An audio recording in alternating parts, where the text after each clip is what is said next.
Welcome to the Jill on Money Coronavirus Market Update. We are recording this on Thursday at 4:26 p.m. It will show up in your feed on Friday morning.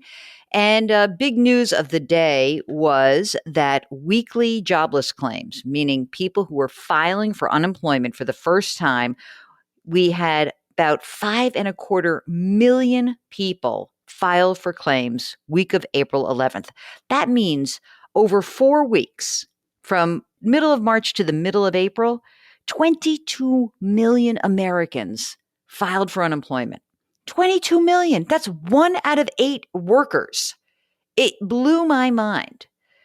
Oh, brother. Anyway, I don't even know how to think about it except to say it is so sudden, it is so dramatic, and we've got a lot of people who need some help. Stimulus checks are going out, I get it. Small Business Administration, the PPP program, that payroll protection program, ran out of money today. It's done within 2 weeks. It's unbelievable. I'm sure there'll be more money there, but we've got to get this process ironed out. There's been a bunch of money that's been approved, not that much money been distributed, and it's awful. If you know somebody who is suffering and might need some financial help, tell them to send us an email. Ask Jill at jillonmoney.com. Here we go. Let's get going with some of your questions. Laura writes, "Good morning, Jill. I had a question about continuing regular contributions to my children's 529 plans during these times. I have a 14-year-old and a 12-year-old. We contribute monthly into these plans, $1,400 total. The 529 plans rebalance based on age, and we leaned moderate to conservative in the investment choices we were given. As our 14-year-old is now 3.5 years from college, even the aggressive fund was including fewer stocks. The fund for our 12-year-old, a bit more stock-based. When the stock market dropped because of COVID-19, we changed our future contributions to go 100% to the most conservative fund, but we're still contributing. We also are continuing to add money to our money market, which already has 6 months of expenses, so we can have money for college too if we need it. My question, are we doing the right thing by continuing to add to the 529 plans or stick the $1,400 a month in the money market as well? No, okay? Stay with your plan. You didn't even have to go more conservative, truly. But now that you did, fine. That's okay. I would not change a thing. Because think about this.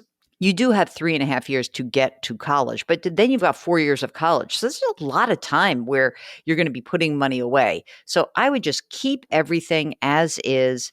It doesn't seem to me that you're going crazy here. Stick with the game plan, okay? Karen writes she loves listening to the podcast and has the book, and she subscribes to the newsletter. That's so nice.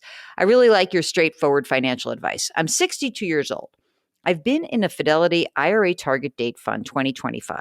I have about $700,000 saved with some employer match. An advisor from Fidelity is suggesting that I change to Fidelity Wealth Services. No fee for trading, 0.89% yearly fee collected quarterly. I have no experience managing my retirement fund. I'm not sure if this is the best thing to do. I would appreciate your thoughts." Well, Karen, look, you're 62 years old. I don't know what you need this advisor for. If this person is just advising you in terms of your assets, no, don't hire. That's like wasting 0.9% a year. But if you feel like you need someone to help you manage your retirement planning, that's a little bit different. I would suggest that you follow up with me and just let me know what else is going on. Are you planning to retire anytime soon? Will you be entitled to a pension? What are the other plans that you have? And then maybe we can direct you a little bit more in the direction where, whether you need advice, do you need money management? Maybe you don't need this person. I'd love to actually save you 0.9% a year. Here is a message from Andrew. By the way, love the subject line. You ready? Time to dump advisor? Man, I'll tell you something. These times really do prove which advisors are worth their fees and which ones are not. So let's see what Andrew's up to. He says, "Can you let me know if I'm being too hard on my advisor? I have a managed account at a large brokerage firm. Let's just say they're setting my retirement ship on the right course." Okay. On the last day of 2019, my stock to bond allocation was off by about 4%. Had my advisor rebalanced, I probably would have saved a few $1,000s. How far off from target allocation should trigger a rebalance? You have to have a method set up ahead of time. So that's number one. So, Andrew, if you had said to your advisor, anytime we move 3%, let's do it. Or maybe you say, every quarter we do it. So on 12/31, if that was your quarterly time to rebalance, then you should have rebalanced. But it should be established in advance, not on the fly. For that particular decision, I don't think it's fair to judge unless you actually had a game plan going in. Okay? Okie doke. Here we go. This is from Georgiana, who says, "Thank you for the daily dose of financial sanity. I just learned that my employer is temporarily suspending paid time off accrual for all employees. They're doing this in an effort to make the company more secure in the face of looming economic uncertainty. Our industry has not been directly impacted by COVID-19, so I think this is a precautionary measure in case they lose clients in the future. How does this approach save the company money? Is there anything I can do aside from stashing cash as fast as possible to be prepared in case I need to take time off? I realize I am fortunate to have a job right now. At the same time, I'm a new employee and I don't have any PTO accrued, so losing this benefit makes me nervous. Thank you." I mean, I guess that they carry this as a line item in terms of the way they're managing the expenses of employees. I wonder if they're also suspending their match to their 401k. I'd be interested if they were doing that as well. Yes, what I would do is absolutely put more money in cash. I do think that it sounds like they're being cautious. That's a good time for you to be cautious as well, especially because you're a new employee. And frankly, I've been in the position where, the last in is the first out when things go bad. So let's just in case put a little extra money in cash. Okay. George writes, "It's been great to discover you with all the excellent information that you provide. I really appreciate that in times where things are so difficult. I heard that now could be the right time to convert our IRAs to Roths or part of them. Can you explain the reasoning behind that? And if so, the best way to do it to avoid a high conversion tax? My wife and I, we're currently retired. We're in our 70s. Our rollover IRAs have a balance of about $650,000. Until recently, we were withdrawing the required minimum distribution and using it as part of our living expenses. In 2019, our taxable income was $31,500. Adjusted gross income, $58,500. Thanks and stay safe." Okay, George. The reason why I love the idea of the converting to a Roth IRA is that the value of your portfolio has dropped, ostensibly, if you have some stocks in that portfolio.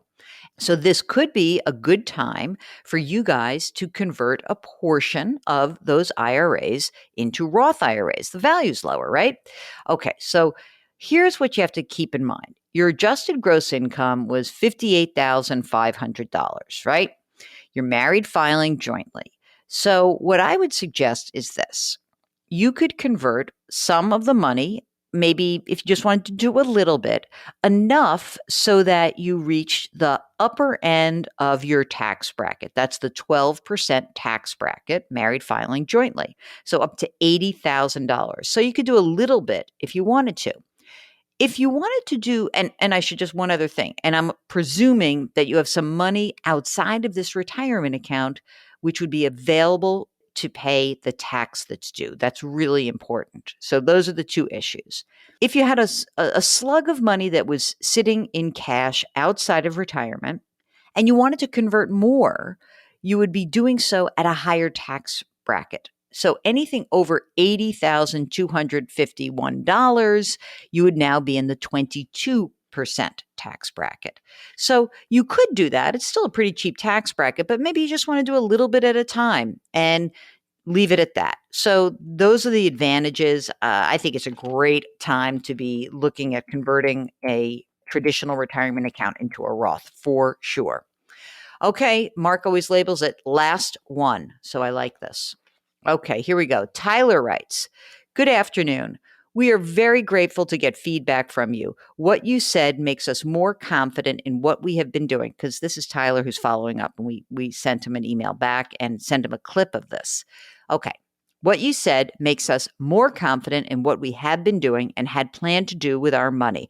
I'm sure you get this all the time, but I'm going to say it again. The work you do answering questions and talking finance is incredibly helpful and pertinent to the times. Thank you, thank you, thank you. Sincerely, Tyler. Thank you, Tyler. I'll take it. And I will take any gratitude that you guys have. I and Mark both, we are both so grateful. We can be here for you every day until this period of time passes. Times are really rough. If you've got a question, we want to help you. Send us an email. Ask Jill at jillonmoney.com and go to the website, jillonmoney.com. There you will see all the great stuff that we do. And of course, our resource section, we're keeping it up to date with information where you can get mortgage relief and how you start to file unemployment benefits and some of the student loan information. Anything else there that we can help you with, just let us know. We're always happy to add to that. And just remember that coming into a weekend, so take a deep breath, get some rest, practice your social distancing, wash your hands, wear your masks outside, and be nice to each other, truly. If you get a chance, check out CBS Sunday Morning on Sunday, because I've got a segment that I'm doing about food banks. I've been talking about this because the need is deep. If you don't have a great financial pressing matter, please try to give some money to your local food bank. There, I'm just going to say it, okay? All right, guys, we will talk to you tomorrow. Thank you very much for listening.